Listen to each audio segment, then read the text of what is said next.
This is the Acer Aspire Switch 10. My name's Chippy and I've been reviewing this for the last couple of weeks for notebookcheck.net. So in this short video I'm just going to go over the device and talk around the product and the advantages, disadvantages, the high and low points of the device. Check out the full review on notebookcheck.net though.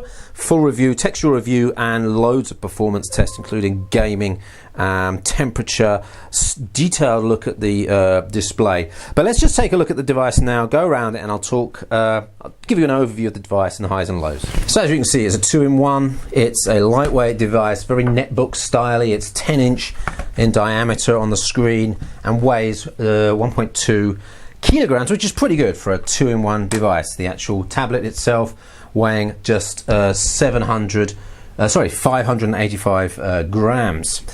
There's no battery in the keyboard, so this is a fairly lightweight keyboard, but I want to talk in a little bit of detail about this because it is actually quite a good keyboard. It is very comparable to the W510 of last year on Clover Trail, but the improvements here are that the touchpad is much bigger and it's a multi-touch touchpad with Windows 8 swipe gestures as well. So it's really nice in that respect and I have nothing to complain about. For the class of device, this is up with the rest. On the right hand side you've got a USB 2. Would be nice if that was a USB 3 port, but that's about it. And as there's no battery inside, there is no charging capability. You can take the back off. There's not much inside except the space for the 500 gig hard drive option on the Switch 10. As for the actual tablet itself, yes, as I mentioned, 10-inch in diameter, 1366 by 768. This is not a super high-res screen, but it is a very good screen. It's a very nice, bright, well-defined, good color space, good contrast, so good black levels, good white levels, and no sort of hot or cold feeling to the screen. It's very neutral, so actually pretty good for photographers in some respects. On the side we've got a headset port, we've got power on, we've got a volume rocker port, and then on the other side we have your power, your HDMI port and your micro USB port. You'll need an adapter to break that out to a full-size USB port, and that is USB 2. There's a micro SD card slot there. There is also a microphone there, and I'm not sure if this is ambient noise sensor, ambient light sensor, or some other sensor, but there's another hole there. On the bottom you've got the docking lugs there and the connectors there. So you can actually mount this in both directions, and it's a very strong magnet. I'll hold it up, you'll probably see it lifting the keyboard up. There you go. So it mounts that way, but it also mounts this way as well to give you that sort of display look. So that's a really nice feature if you're using it on a seat back, on a table in front of you, and I really like it for what I call breakfast mode, and that allows you to basically read the news, a little bit of swiping, and eat your breakfast at the same time. That's a really nice newspaper style mode, and in fact that would work with an even bigger screen. I think it's a very important stand mode to note for laptops and netbooks of the future. You can't lay the screen flat, but you can put it into a tent mode. The only thing about the tent mode is there's no rubber on the bottom edges of the device, so if you're using it on a surface with very low friction, it slides around all over the place. You can also put it into tablet mode when it's connected to the keyboard as well. Well, that obviously allows you to use the tablet and prevents you from losing the keyboard. You can always just flip that around and use the keyboard if you need it.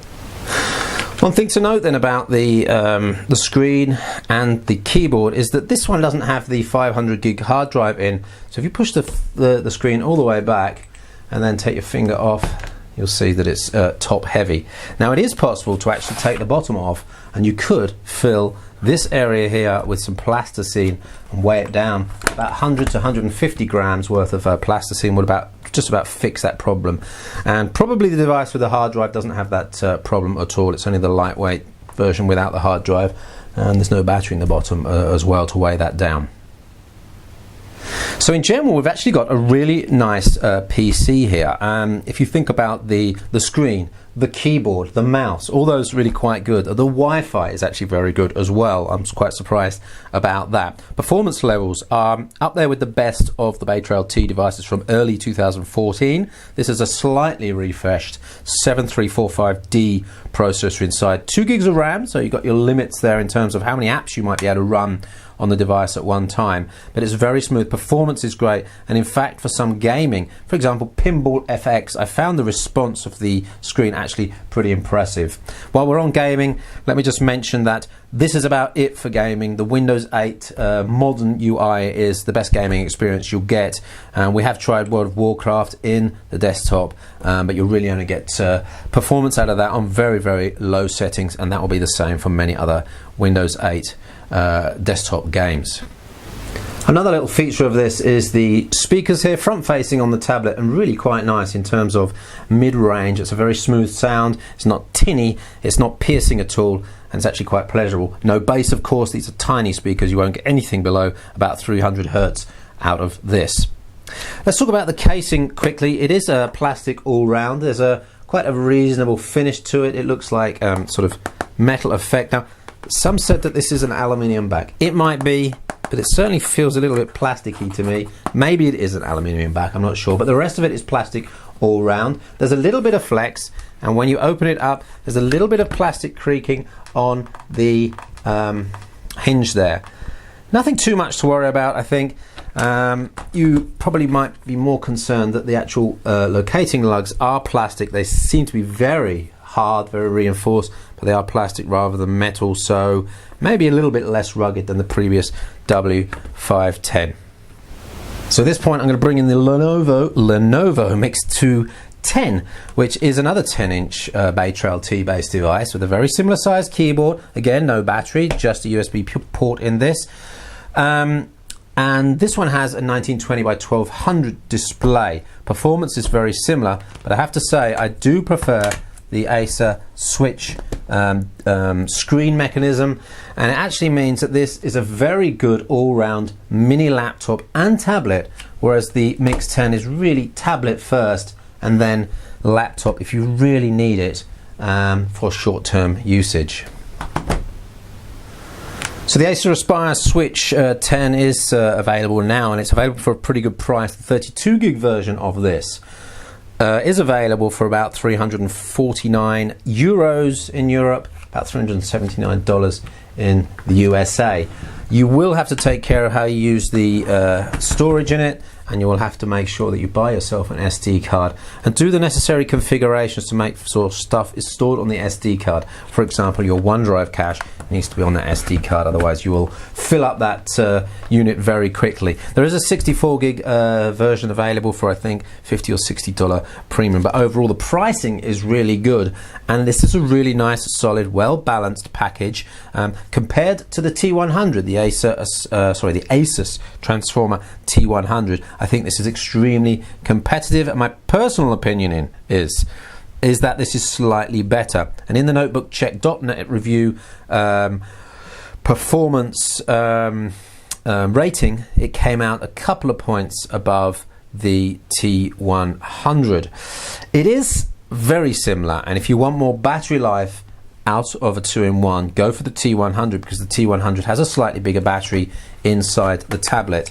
Acer have just slightly cut down on costs here by including a smaller battery inside, so you'll get about 25 to a third less power, 25% to a third less power in this one over the T100.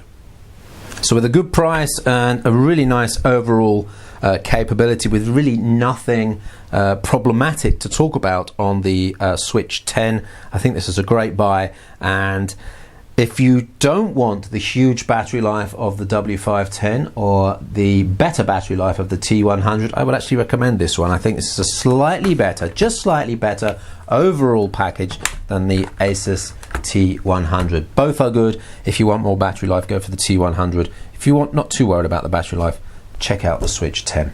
The full review is available on notebookcheck.net. My name's Chippy. Thanks for watching this. Don't forget to thumbs up, like, and subscribe to the channel. You can get email notifications of all the videos that go up on this channel. Thanks for watching.